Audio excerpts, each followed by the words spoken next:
Hallo, herzlich willkommen zu einer weiteren Live-Trainingsrunde. Und wir haben ja noch zwei Runden für unser Wechselschlagtraining uns aufgehoben und die gehen wir heute an. Wir sind heute in Runde 9 Wechselschlagtraining und ich habe mir heute den virtuosen Geiger Niccolo Paganini ausgesucht und werde nochmal zwei absolut klassische Übungen mit euch durchgehen. Und zwar in der Molltonleiter in A-Moll und wir werden ein bisschen noch eine Note hinzufügen aus dem harmonisch-Moll-Bereich, damit das Ganze noch schön, noch klassischer klingt. Ne? Also, ich freue mich sehr. Ich muss hier noch ein paar Sachen ausschalten, damit ich hier schön Ruhe habe und voll konzentriert bin. Und erstmal ein ganz herzliches Hallo an alle, die live dabei sind. Denn dies ist eine Live-Stunde. Wir werden jetzt eine gute halbe Stunde uns mit einigen Beispielen beschäftigen. Ich habe es in zwei Teile aufgeteilt. Nächste Woche machen wir dann nochmal einen Teil. Und Niccolo Paganini war ja ein unglaublicher Virtuose auf der Geige. Und man nannte ihn auch noch den Teufelsgeiger. Und die 24 Kapricen von ihm, die wurden ja mittlerweile alle schon auch auf der Gitarre umgesetzt und gespielt. Und diese Beispiele heute sind sehr zugänglich, aber auf hohem Tempo auch sehr fordernd. Ganz liebe Grüße an alle, die live dabei sind. Hallo, Michael, Walter, Jörg von der Arbeit, toll. Dieter, Heinz, hallo. Ach, macht dir keine Sorgen, es wird nicht übertrieben schnell, Dietmar, sondern es soll ja spielbar sein. Also ich habe mir da schon Beispiele ausgedacht, die spielbar sind. Hallo an alle, John, Jürgen, Wolfgang, Dieter. Super. So, okay. Jetzt, bevor ich, also hier haben wir noch eine Frage zum Helix. Bei dem Helix hört jemand den Unterschied, ob es ein echter Amp ist oder Helix mit Full Range Box. Nein, das hörst du nicht mehr. Die Unterschiede sind da. Also, du spürst es vielleicht, wenn du einen mächtigen Röhrenamp spielst mit 100 Watt Endstufe. Da ist dann der Druck entsprechend und die Power ist sehr, sehr mächtig. Aber vom Hören hörst du da keinen Unterschied, wenn die Box abgenommen ist von einem Röhrenamp und rausgeschickt wird. Aber jetzt bitte bleib bei der Sache und also ich brauche eure volle Konzentration. Nimm die Gitarre bitte jetzt zur Hand, wenn du sie noch nicht zur Hand hast. Und dann schauen wir uns erstmal, ich gehe jetzt mal erstmal in die Nahaufnahme und dann gucken wir uns die Tonleiter an, weil das macht es uns viel, viel leichter, wie wenn wir einfach nur auf die Tabulatur dann gucken. Also, wir haben klassisch A-Moll bzw. C-Dur.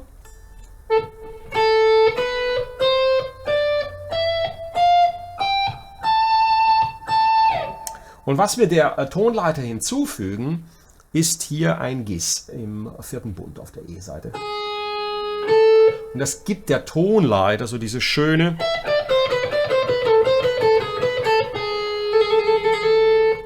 Auflösung. Und ja, es gibt ja diesen ein bisschen antiken Sound, der ja eigentlich für klassische Musik im Grunde genommen prädestiniert ist und ja immer wieder zu hören ist, auch bei Bach und bei allen klassischen Kompositionen. Und also, wir haben die A-Moll-Tonleiter A, C, D, E, A, C, E, F, G, Gis und so weiter. Also, soweit die Gitarre geht. Unsere Tonleiter ist also ein A harmonisch-Moll.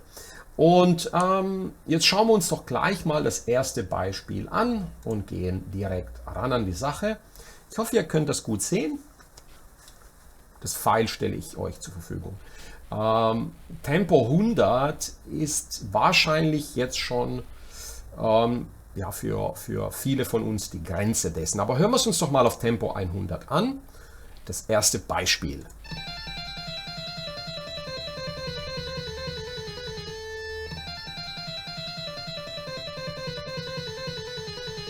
Im Grunde genommen haben wir Triolen, Triplets, also 1, 2, 3, 1, 2, 3 und jeder Fingersatz wiederholt sich. So, ich habe an einigen Stellen, wo es wichtig ist, den Fingersatz vielleicht so ein bisschen vorgegeben, ansonsten relativ frei. Also, was machen wir hier? Wir spielen die Tonleiter runter in Triolen und wiederholen die jeweilige Triole. Ich spiele das jetzt mal ganz langsam einmal runter, dass du das hören kannst.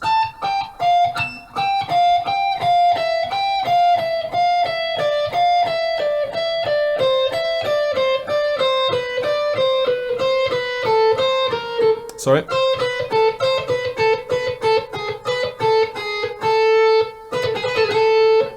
Ein bisschen schneller. Oh. Hier ist wichtig, wenn du die einzelnen Positionen spielst, dass du jede Position dir erstmal einprägst. Und ich würde Maximum 2 Lagen hier immer so die ersten 2 Lagen spielen und mir die einprägen.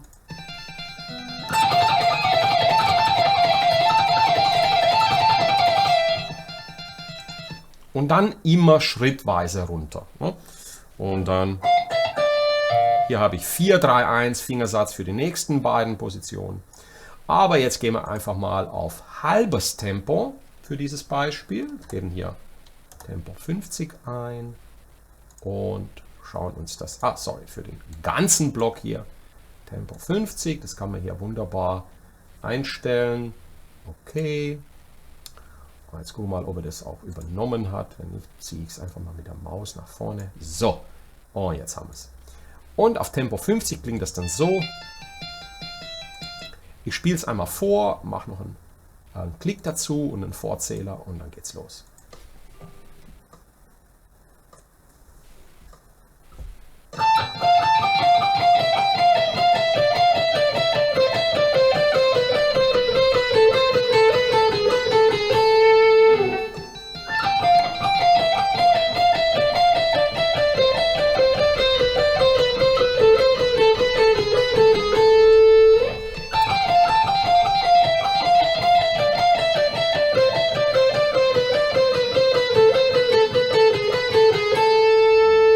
Also absolut klassisch und ja, so richtig cool, wie wir uns das so vorstellen. Und das ist eine super Übung, dieses Rückwärtsspielen, extrem klassisch und macht natürlich tierisch Spaß.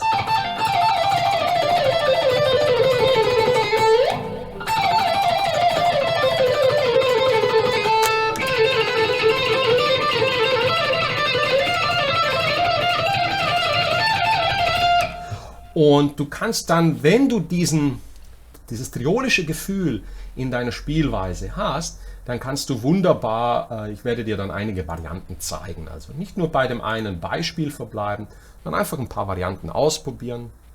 Und ich erhöhe schon mal jetzt das Tempo auf 75.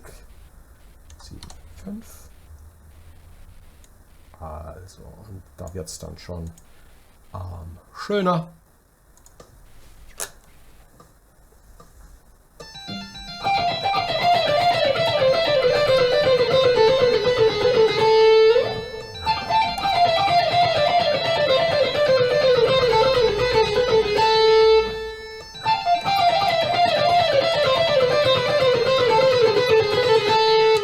Ja, du musst das natürlich nicht immer mit dem ablaufenden Guitar Pro File im Hintergrund üben. Du kannst das einfach nur für dich so trainieren.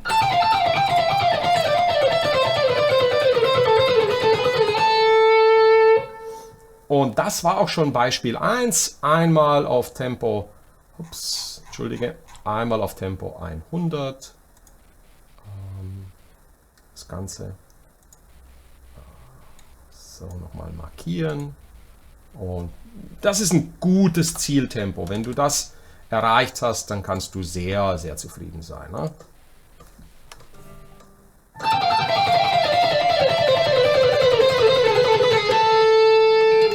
Na, das ist super. Du kannst auch drüber gehen, wenn du mit der Zeit dich entspannt an das gewöhnt hast an diesen triolischen Lauf, dann kannst du das wunderbar auch auf höheren Geschwindigkeiten probieren.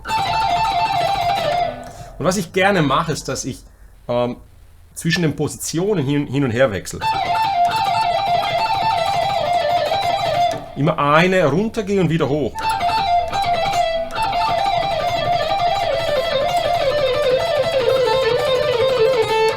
Also nur als Idee, okay?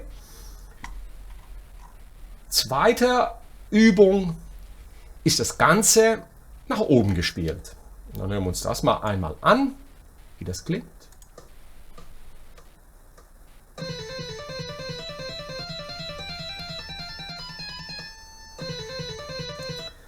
Also, dasselbe Prinzip, nur gehen wir jetzt in der Tonhöhe nach oben.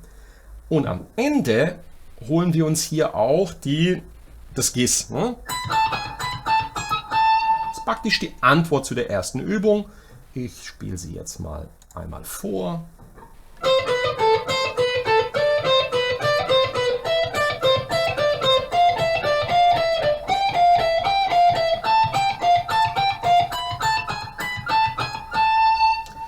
Und hier ist wichtig, wenn du das übst, dass du dich super gut aufwärmst. Ne? Also richtig gut aufwärmen, damit es hier keine Probleme gibt in der linken Hand.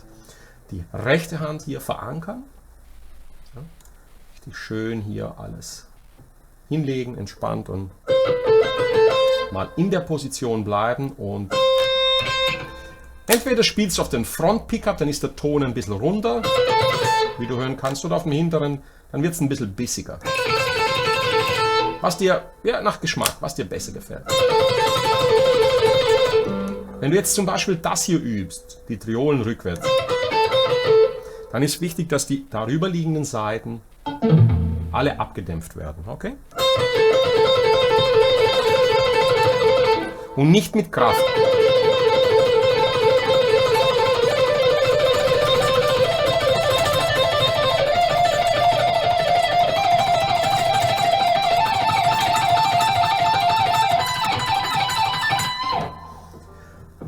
Und diese Koordination bei den Triolen, gespielt links, rechts, ist so ein hammergutes Training. Ne? Das hier, das kann ich gar nicht oft genug betonen. Also, gehen wir noch mal rein in das Beispiel. Also die Tonleiter erst auswendig lernen.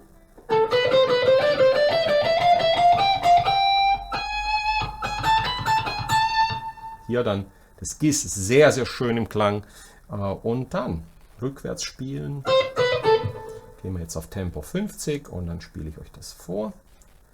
So, 50. Okay, mal runterfahren. So, anwenden. Und dann klingt das Ganze so. 3, 4.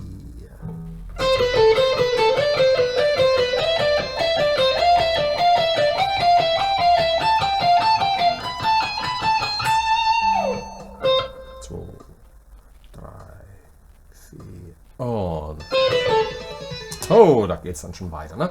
Ich hätte es halt markieren sollen. Also ich markiere es nochmal, spiele es nochmal auf Tempo 50, 2, 3, 4 und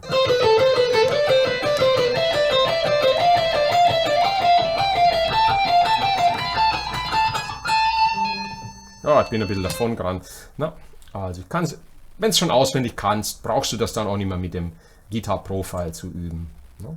Probier es jetzt einmal auf Tempo 100. So, konstant. Oder gehen wir mal auf 110, damit es Spaß macht hier.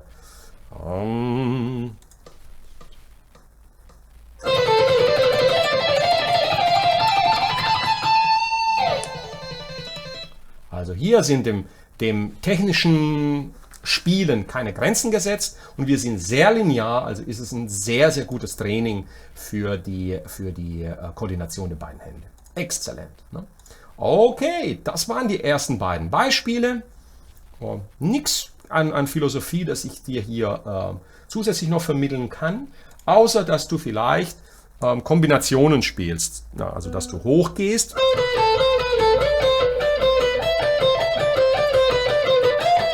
Und was zum Beispiel Yngwie Malmsteen sich hier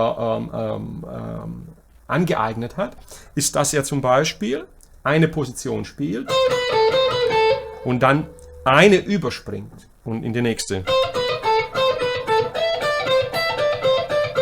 Und dann wieder zurückgeht und wieder eine überspringt. Das klingt dann so.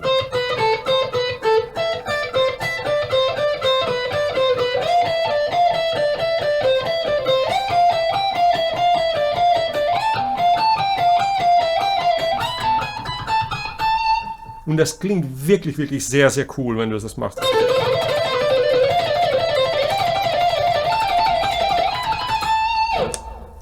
So, als Zusatztrainingsidee.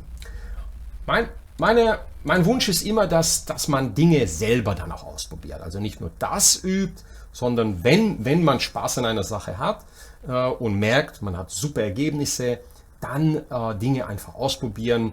Und wir sind ja jetzt nur auf der E-Seite. Also es gibt ja alle Möglichkeiten. Du kannst die Tonleiter auf jeder Seite spielen und eigene Muster, eigene Ideen kreieren, wenn das Pattern dann funktioniert. Okay, schauen wir uns das nächste Beispiel an. Hier sind wir auf 3 Seiten. Und das Thema hier, das klingt sehr, sehr cool. Wir sind auf Tempo 75, aber wir haben hier 32. Das ist also sackmäßig schnell, würde ich sagen. Hören wir mal rein. Also typische Geigenübung. Ne? Nochmal. Und hier ist die größte Herausforderung, ist hier bei dieser Übung die Positionswechsel. Weil wir springen hier von 17 auf 12 auf 9 auf 5. Und jetzt schauen wir uns mal die einzelnen Positionen an. Also wir sind hier 17, 16, 14. 17, 16, 14. Und hier oben hast du auch die Fingersätze, weil ich glaube, das ist sehr hilfreich, dieses Beispiel mit den richtigen Fingersätzen auch zu üben. Okay? Also.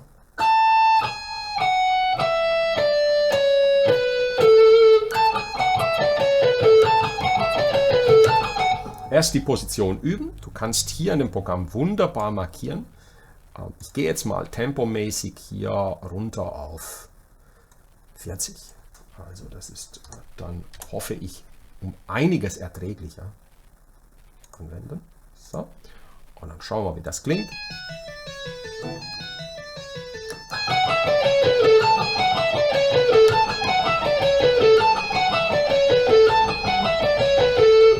Vom Picking her ist meine erste Note, die ich picke, nach unten und dann immer Wechselschlag.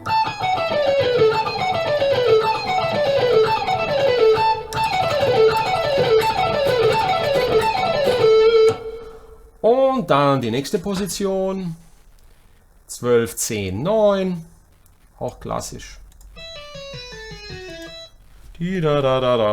Also 12, 10, 9. 12, 10, 9 zweimal und die 11 und die 9 auf der G-Seite. Gleiches Picking. Also unser erste war.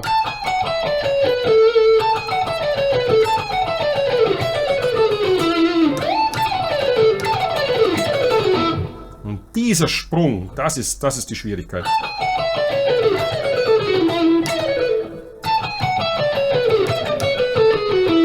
Okay.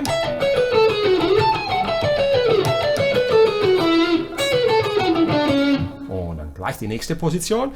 Das ist jetzt die schwierigste hier, die wir hier haben. 9, 7, 5. Wir haben hier einen ziemlichen Stretch. Hier kannst du die Finger 4, 2, 1, 4, 2, 1, 3, 2 verwenden.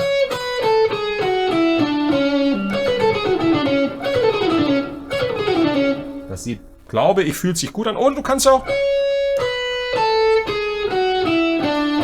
2, 1 verwenden, was dir besser liegt hier. Für die 7, 6. Also du hast 9, 7, 5 parallel auf den ersten beiden Seiten und die 7, 6 auf der G-Seite. Na, das ist dieser Ton, den wir hier haben wollen. Also schön langsam. Nach unten starte ich zwischen den Seiten.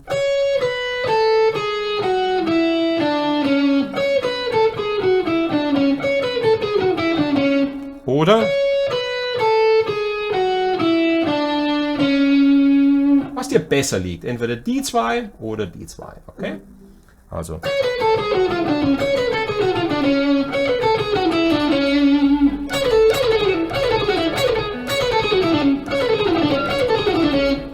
Und dann die letzte Position.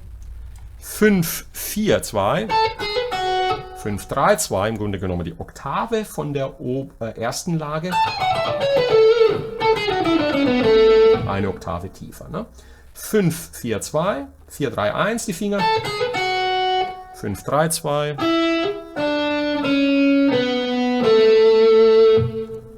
Okay, einmal alle zusammen. Und los geht's.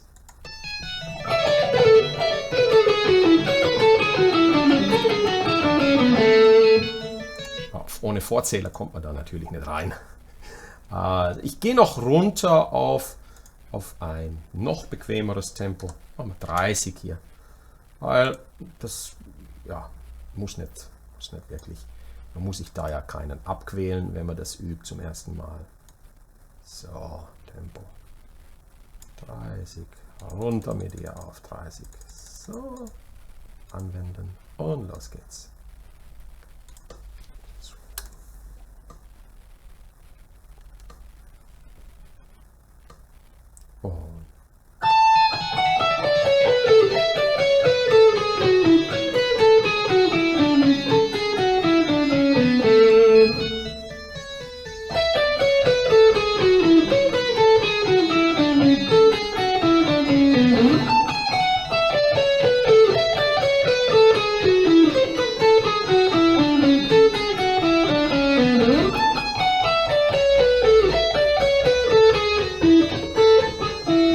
Und so weiter. Ne?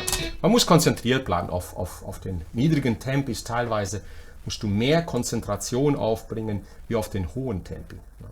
Also hier eine super Übung. Hier würde ich dir empfehlen, stationär zu üben. Ne? Also stationär bedeutet erstmal die erste Position verinnerlichen und das trainieren. Es geht ja im Grunde genommen nur um ein richtig gutes Picking und Koordinationstraining.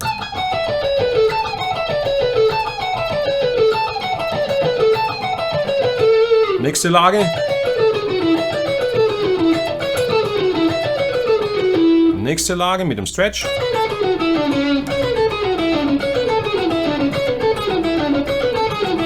Und die finale Lage.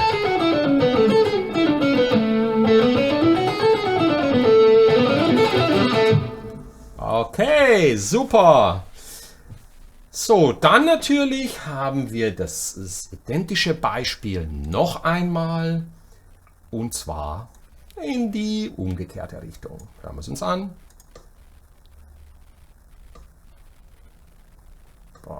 Okay, lassen wir den mal.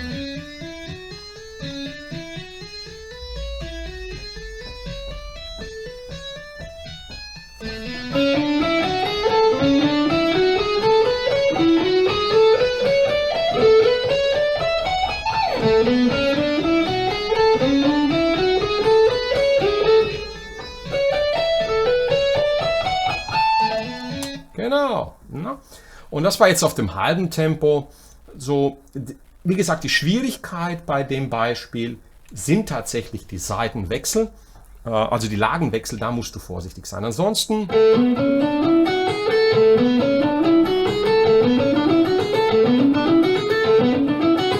die einzelnen Lagen üben.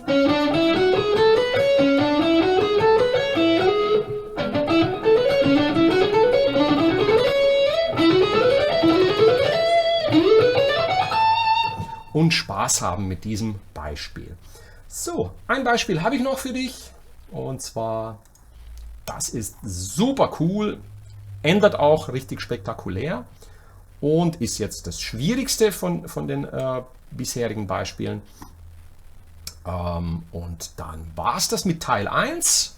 Ich gucke mal, dass wir die halbe Stunde hier einhalten. Und dann geht es nächste Woche mit Teil 2 weiter. Da machen wir so ein bisschen, ich kann euch gleich noch eine Vorschau zeigen. Und das ist jetzt Beispiel Nummer, keine Ahnung, war das jetzt das 6. Beispiel, glaube ich. Aber ist egal. Hören wir es uns an. Sehr, sehr klassisch im Ablauf mit einem ja fast schon Hummelflugende.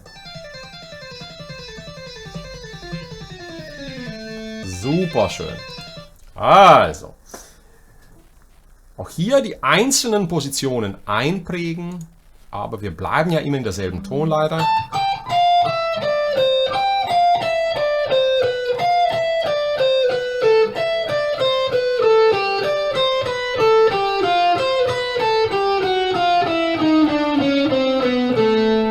Und am Ende haben wir diesen schönen chromatischen Abgang. Und der hat es echt in sich.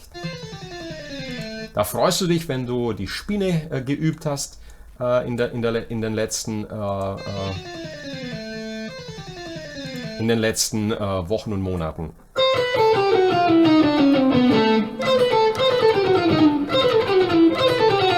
Und auch hier empfehle ich es, in Triolen zu üben. Also einmal das hier.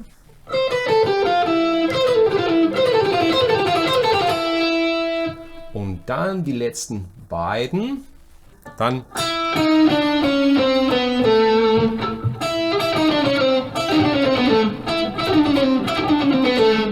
Und dann das Zusammenfügen.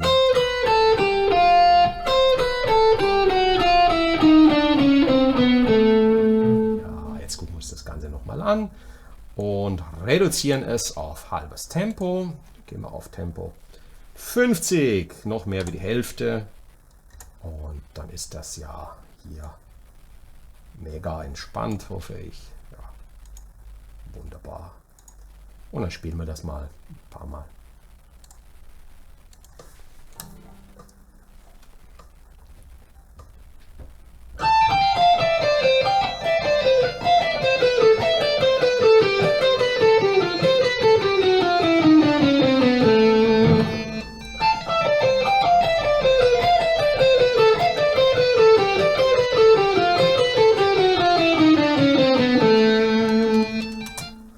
Jo, das war das letzte Beispiel der Serie. Auch sehr, sehr cool, sehr schön zu spielen. Auch hier kannst du verweilen, zum Beispiel nur in dem ersten Takt und das erstmal auf Tempo bringen.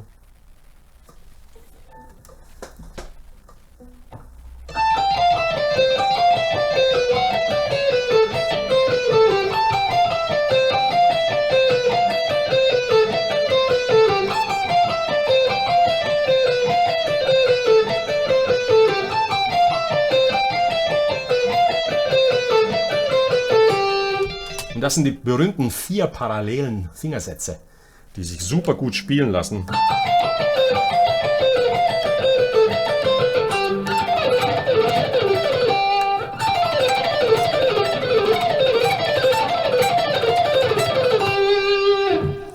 Und dann geht es weiter mit dem letzten Teil. Letzter Takt. Und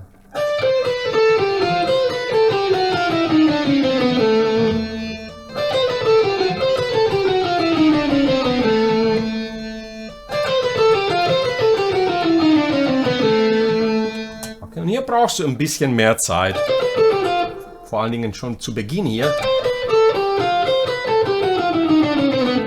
Ja.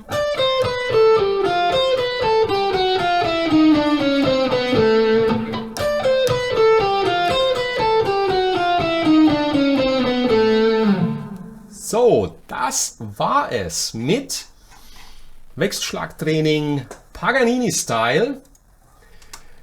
Ich hoffe, diese Übung rundet die 8 vorhergegangenen Wechselschlagtrainingsübungen ab. Diese Patterns im Stile von Paganini sind sehr, sehr klassisch, sehr, sehr cool und wir können sie auf der ganzen Gitarre anwenden. Im letzten Beispiel, das ich dann nächste Woche noch mit euch durchgehen werde, wird das nochmal sehr interessant. Kurze Vorschau, dass ihr das auch noch seht, sodass ihr dann auch Lust habt, wieder dabei zu sein. Das ist sehr klassisch, was jetzt kommt. Mit Pedal Tones. Das klingt super cool.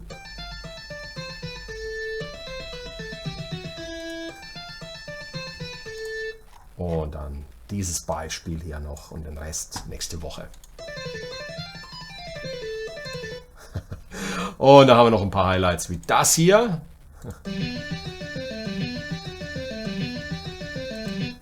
Also, auch darauf freue ich mich sehr, diesen Wechselschlagkurs dann mit euch nochmal abzurunden und durchzugehen. So, mir hat es viel Spaß gemacht. Ich hoffe, dir auch. Mach dich ran über diese triolische Spielweise.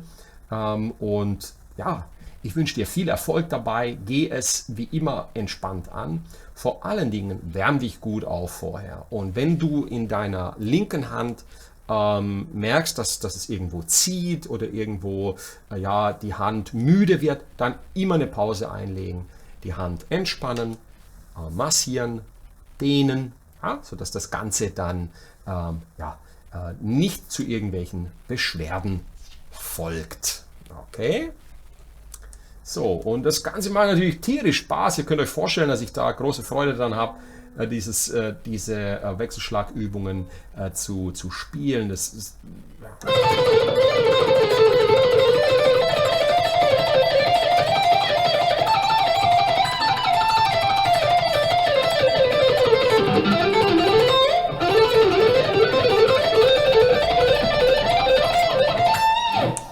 und das soll es euch auch machen. Darum geht es. Ne? Die Übungen sind extrem gut und ich kann sie dir nur ans Herzen legen. Ich wünsche dir viel Spaß damit. Ich freue mich, wenn du morgen wieder einschaltest zur selben Uhrzeit.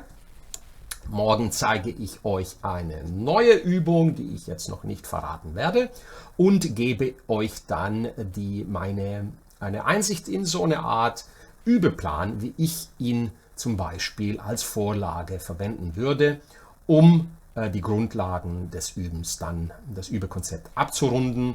Da lade ich dich dann auch morgen nochmal herzlich ein, dir das Ganze anzugucken. Liebe Grüße von mir, vielen Dank an alle, die live dabei waren, und jetzt viel Spaß beim Gitarre üben. Wir sehen uns morgen wieder. Ciao, ciao. Ja, und wenn du meine Arbeit noch nicht unterstützt hast, dann lade ich dich herzlich ein, auf meine Patreon-Seite zu gehen und dort in den Kreis der Unterstützer einzusteigen. Es lohnt sich. Ne?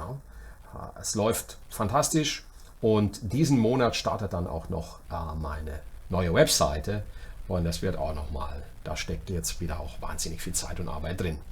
Herzlichen Dank an euch alle, liebe Grüße und bis zum nächsten Mal. Ciao, ciao.